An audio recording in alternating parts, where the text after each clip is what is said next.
Oui, rebonsoir Edil en direct du stade de Pierre-Mauroy de Lille. Oui, le stade est toujours vide, bien sûr, parce que les portes ouvrent à 19h30 seulement. Donc, on est vraiment des privilégiés sur Grand Lille TV de pouvoir faire ce direct ici depuis le stade Pierre-Mauroy. Je suis avec une voix que vous connaissez forcément sur Grand Lille TV. C'est le commentateur de tous les matchs qui sont diffusés le soir sur l'antenne de Grand Lille TV à partir de 21h. C'est Mickaël Faure. Bonsoir Mickaël. Bonsoir Thibaut. Ah, vous voyez ce visage, maintenant vous pouvez mettre un visage sur cette voix parce que c'est vrai que cette voix on l'entend sans arrêt nous dans la rédaction et c'est vrai qu'il y a beaucoup de supporters qui regardent et qui re-regardent encore ce match, enfin les matchs du week-end par exemple. Oui, c'est un peu le but, effectivement, c'est qu'on puisse revoir et revivre certaines émotions liées à ces matchs du LOSC. On est très heureux en tous les cas de faire ça avec mon ami maintenant, Grégory Vimbé, hein, qui va arriver après, je pense, et qui vous répondra tout à l'heure à vos questions. Et on est à deux à effectivement vivre ces émotions à chaque soir de match. C'est quelque chose d'assez exceptionnel qu'on a la chance de vivre.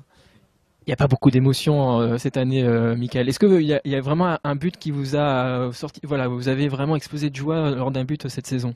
Bon, cette saison, je retiens quand même le quart de finale hein, contre Nantes, qui est vraiment un moment fort de cette saison. Et si ce soir on pouvait revivre quelque chose d'assez exceptionnel, voilà, ce serait peut-être j'espère que le but exceptionnel de la saison viendra ce soir.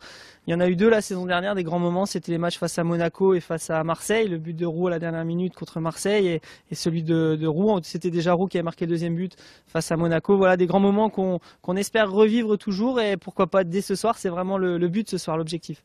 C'est que du bonheur de commenter comme ça. C'est privilégié. Vous avez un poste privilégié, vous le savez aussi sur le LOSC TV, de commenter ces matchs avec un Grégory Vimbé, un très bon consultant. Voilà, c'est un rêve finalement de faire ça. Mais j'en suis vraiment conscient et je mesure vraiment la chance que j'ai de pouvoir faire ça. Quand j'étais petit, je rêvais de pouvoir vivre et suivre cette équipe.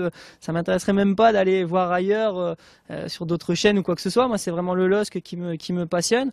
Et effectivement, j'ai cette chance-là. J'en suis vraiment conscient. Je dis souvent que même si je gagnais à l'euro-million, je garderais ce poste-là parce que c'est vraiment une passion pour moi qui m'anime de suivre ça. Il y a souvent des supporters qui viennent me voir, des jeunes, des moins jeunes, qui me disent mais comment on fait? Voilà, j'ai eu beaucoup de chance à un moment donné d'être là au bon moment et puis voilà, je l'ai saisi. Alors petite question parce que vous êtes commentateur le soir, mais j'imagine que vous avez un emploi du temps chargé la journée. Qu'est-ce que vous faites dans la vie? Oui, effectivement, les commentaires, c'est un plus pour moi, mais c'est pas ma mission principale. Moi, je travaille au District Flandre de football en tant qu'éducateur. Voilà, je vais voir les clubs et ce qui se passe dans les écoles de foot, surtout chez les petits, afin de pouvoir les conseiller, faire en sorte que ça se passe le mieux possible. Je suis aussi responsable des formations d'éducateurs, des petites catégories U9, U11. Voilà, ma mission principale, j'ai envie de dire, moi, ce qui m'anime toute la semaine. C'est vrai que les commentaires, pour moi, c'est un plus. Alors dernière question, quel est votre plus grand moment à ce micro du LOSC TV? Il y en a eu plusieurs, mais forcément le doublé 2011, peut-être même encore plus le but d'Aubragnac en Coupe de France, parce que c'était vraiment le premier titre du LOSC. Alors bien sûr, il y a eu le titre de champion qui a suivi la semaine d'après, mais c'était à Paris, on n'avait pas la chance de commenter les matchs à l'extérieur à ce moment-là, donc j'ai envie de dire le but d'Aubragnac, et puis il y a aussi forcément le match à Milan, qu'on gagne 2-0 là-bas, c'était assez exceptionnel aussi, le but de Kader Keita qui était fantastique. C'était en Ligue des Champions, c'était qualificatif pour les huitièmes de finale à l'époque, hein. Merci Mickaël Faure, on va vous écouter avec plaisir bien évidemment sur Grand Lille TV tous les soirs. Vraiment, vous pouvez revoir les matchs qui ont été disputés le week-end en championnat ou en coupe par le LOSC. Merci Mickaël. Vous allez aller dans votre poste de commentateur avec Grégory Vimbé qui sera notre invité dans une petite heure. Voilà Idil, on est toujours en direct du stade Pierre-Mauroy. Pas encore de supporters sont arrivés, on est toujours des privilégiés ici au stade Pierre-Mauroy.